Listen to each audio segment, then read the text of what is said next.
आगरा पहुंचे भाजपा राष्ट्रीय प्रवक्ता सुधांशु त्रिवेदी। सपा कांग्रेस पर जमकर बोला जुबानी हमला। बिना नाम लिए पहले की सरकारों में होते थे आतंकी हमले। कानपुर, बनारस, दिल्ली, मुंबई, गुवाहाटी सहित तमाम स्थानों पर होते थे धमाके। अखिलेश यादव विकास के मुद्दे से भटकाने को पहले जिन्ना और अब पाकिस्तान का ले रहे सहारा। सपा सरकार में अयोध्या, बनारस, लखनऊ, जिलाकोट में हुए धमाके और अखिलेश यादव आरोपियों को छुड़ाने की कर रहे थे कोशिश। योगी के गोरखपुर से चुनाव लड़ने पर बोले सुधांशु की शेर जहाँ जाए राजा होता है। कुछ कमजोर लोग खतरा देख कर घर आ जाते हैं। अखिलेश पर जिन्ना का साया और ओबीसी पर जिन्ना की रूह है। अब पूरे जोर पर है। इसी सिलसिले में मैं आज यहाँ आगरा में आया था और कई जगहों पे जाने का अवसर मिला। एतमादपुर विधानसभा के कार्यालय के उद्घाटन का भी अवसर मिला।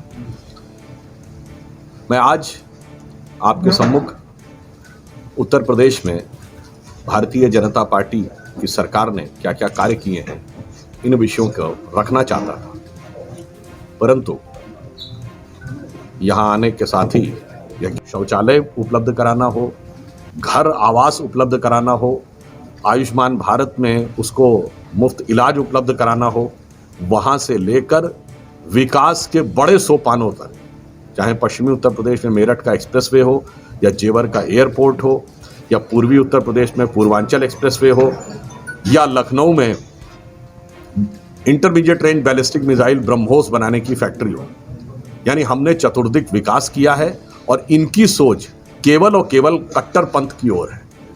अब मैं इनसे अंत में एक प्रश्न और भी पूछना चाहता हूं कि जब आपके सांसद शफीकुर रहमान बर्क ने तालिबान की तारीफ की थी तो आपने उन पर कोई कार्रवाई क्यों नहीं की? क्या इसीलिए नहीं की क्योंकि आपके दिल में वो अगर तालिबान के तलबगार थे तो आप पाकिस्तान के खिदमतगार थे? इसलिए अखिलेश जी को सिर्फ माफ़ी नहीं मांगनी चाहिए, ये तीनों बिंदुओं का जवाब देना चाहिए। एक, कौन डाइवर्ट कर रहा है डेवलपमेंट के मुद्दे से? दूसरा, पाकिस्तान की आलोचना करना कैसे राजनीतिक मुद्दा है या राष्ट्रीय मुद्दा है? और तीसरा, आपके द्वारा आतंकवादियों का समर्थन, तालिबान जैसी शक्तियों का समर्थन, आतंकवादियों से केस विड्रॉ करने का जो प्रयास है, ये परोक्ष रूप से पाकिस्तान का जो भारत के अंदर षड्यंत्र चल रहा है, ये उसी की मदद नहीं कर रहा है? इन तीनों बिंदुओं का हमें जवाब चाहिए। 2.5 महीने के लिए भाजपा सरकार के 2 मेहमान हो गए, एक हिंदू मुस्लिम और एक जिन्ना। जिन्ना का विषय कौन लाया? अखिलेश जी। ठीक। अयोध्या राइजिंग किताब किसने लिखी? सलमान खुर्शीद। बाबरी मस्जिद मेरे दिल में है, शफीकुर रहमान बर्क। जब लड़कियों की शादी की जाएगी तो तुम लोग 4 शादियां नहीं कर पाओगे, केटी हसन। ठीक। हमारी सरकार बन गई तो मुस्लिमों के पेशाब से चिराग जलवाऊंगा, बिजनौर के समाजवादी पार्टी के सांसद सलमान कुरैशी। ठीक। पिछले चुनाव में कासगंज से इनके उम्मीदवार वो कोई कासिम शेरवानी, जिन्होंने कहा था अगर हमारी सरकार आ गई तो किसी पुलिस वाले की हैसियत नहीं होगी, किसी मुस्लिम की तरफ उंगली उठा के देख ले। अभी संभल में इनके कार्यकर्ता का वीडियो आया, पुलिस वाला जो चालान काट रहा था, तू चालान काट के देख, जब हमारी सरकार आएगी या तो संभल में तू रहेगा या हम। अब बताइए इसमें हम कहाँ हैं? और आज भी पाकिस्तान को कौन लाया है, हम या अखिलेश जी?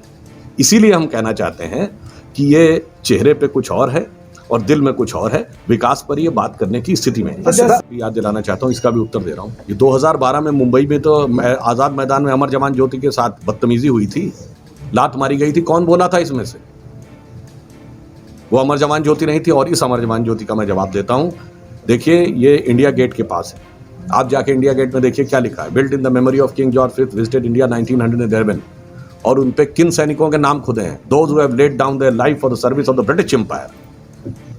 1968 तक यहां पर जॉर्ज V की मूर्ति लगी थी, क्यों हटाई गई मैं पूछना चाहता हूं। यदि वह मूर्ति गुलामी का प्रतीक थी तो जॉर्ज V के नाम के साए के नीचे जलती हुई अमर जवान ज्योति भारत के स्वाभिमान का प्रतीक कैसे हो सकती है, जिसमें सारे अमर जवान गुमनाम थे, एक का भी नाम नहीं लिखा था।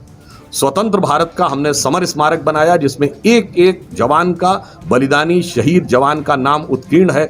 खुले आकाश के नीचे स्वाभिमान से वह ज्योति जलेगी। और स्वतंत्र भारत की पहली आज़ाद फौज के सेनानायक सुभाष चंद्र बोस जी की और स्वतंत्र भारत की पहली स्वतंत्र सरकार जो निर्वाचित सरकार थी 1943 की आज़ाद हिंद फौज की सरकार, उसके प्रमुख यानी प्रधानमंत्री नेताजी की वहां पर मूर्ति होगी। तो मुझे लगता है कि स्वतंत्रता के अमृत महोत्सव वर्ष में यह करेक्शन आवश्यक था। जनता ने बहुत स्पष्ट रूप से मन बना लिया है, क्योंकि चाहे लॉ एंड ऑर्डर का विषय हो या पारदर्शी ईमानदारी ढंग से शासन करने का विषय हो, जितने भी विकास कार्य हुए किसी प्रकार का कोई आरोप नहीं।